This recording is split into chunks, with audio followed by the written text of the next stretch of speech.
Hello everyone. Welcome to my channel. My name is Jordia.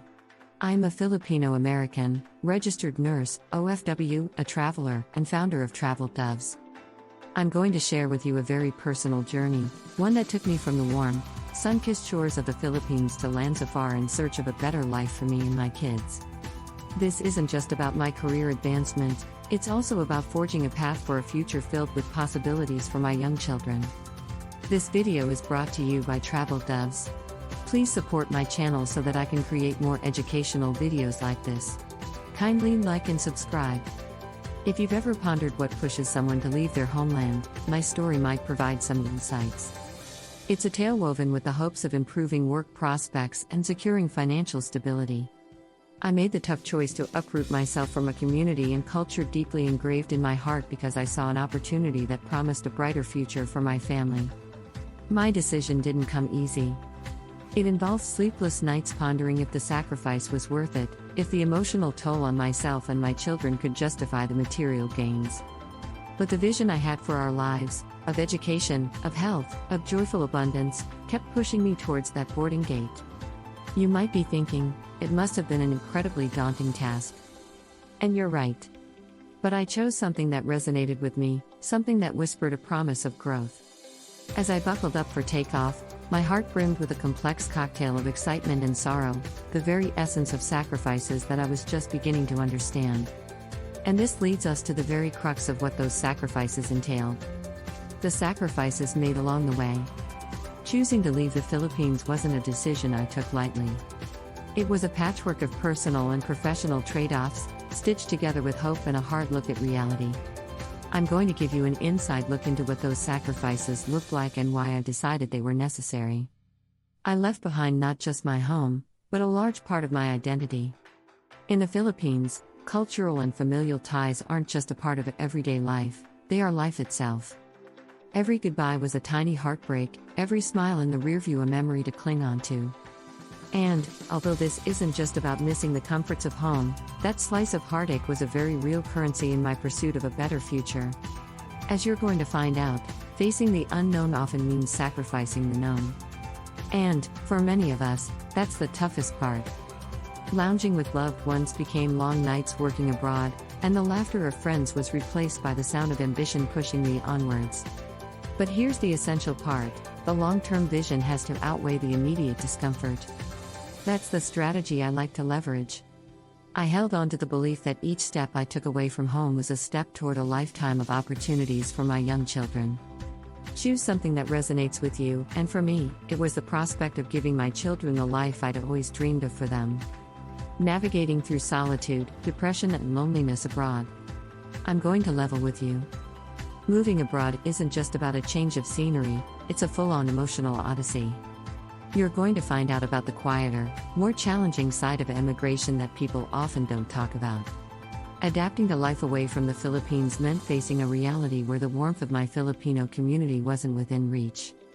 And guess what? That's hard. I found myself grappling with feelings of loneliness, with weekends and evenings feeling most daunting. I missed my kids so much. Don't worry too much about feeling down at first, it's a natural part of the upheaval. In my case, I built my coping strategies carefully, maintaining routines, seeking out Filipino expat groups, and even picking up a few new hobbies. This isn't just about distraction, it's about forging a new sense of belonging. During this time, I can only talk to my children via long-distance call. Calling them from a phone using a loaded card. It is expensive. So I can only call them once or twice a month? Most of the time, we communicate by writing letters and recording in cassette recorders. After writing and recording my messages and what I want to tell them, then, I need to wait until there is a scheduled trip going to town so that I can post my letter or cartridge. So, the communication between my family in the Philippines and myself were really limited. It was hard for a mother like me to live alone overseas and thousands of miles away. Nowadays, OFW can enjoy the social media for free. These media forms made home close to home. The social media is a lifesaver for most of the OFW nowadays.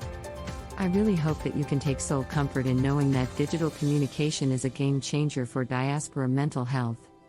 So my friends, Whenever I got the opportunity to speak with my family for a few minutes, I really treasured it every second. That few minutes is my lifeline to overcome homesickness. Regular video calls with my kids and loved ones back home bridged thousands of miles and brought much-needed reprieve during bouts of loneliness. Now, this isn't a gloss over the struggles. There were days I questioned everything, and the silence felt deafening. Many nights my tears were like river. The feeling of wanting to regret my decision but at the same time thinking that I need to provide for my children. But you can always adjust your approach down the road, and I chose to lean into the discomfort. There's a lot of opportunity in building new friendships and integrating into local communities, and I focused on that. What we're talking about is more than just solitude, it's a mental health challenge.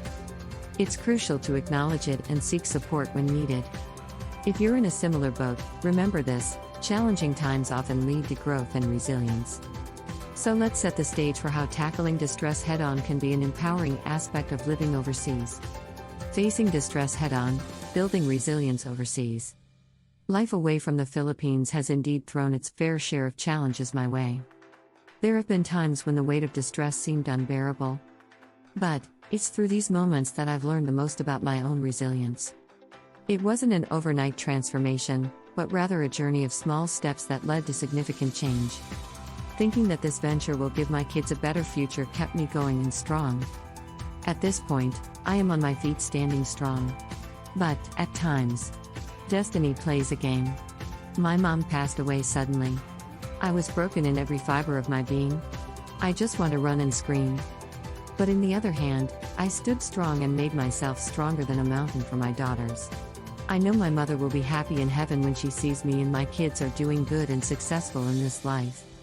I've found that maintaining a strong connection to my roots is pivotal. Regular calls with family, indulging in Filipino cuisine when I miss home, and celebrating our cultural festivals have kept me anchored. They remind me of the beautiful tapestry of life back home and give me the strength to persevere. Adversity is often seen as a hurdle, but I've chosen to view it as a catalyst for empowerment. Each struggle has taught me something valuable, whether it's a new coping mechanism or a deeper understanding of my own endurance and capabilities. Looking back, the lessons I've learned are numerous. I know now that home isn't just a place, but a sense of self and community that you carry within you, wherever you go. I've come to realize that though my journey began with a departure, it has led to countless arrivals, in wisdom, in strength, and in a newfound appreciation for every triumph, no matter how small. For vast options of flights, hotels and travel needs, please visit traveldubs.com. Thanks for watching. Please click like and subscribe below.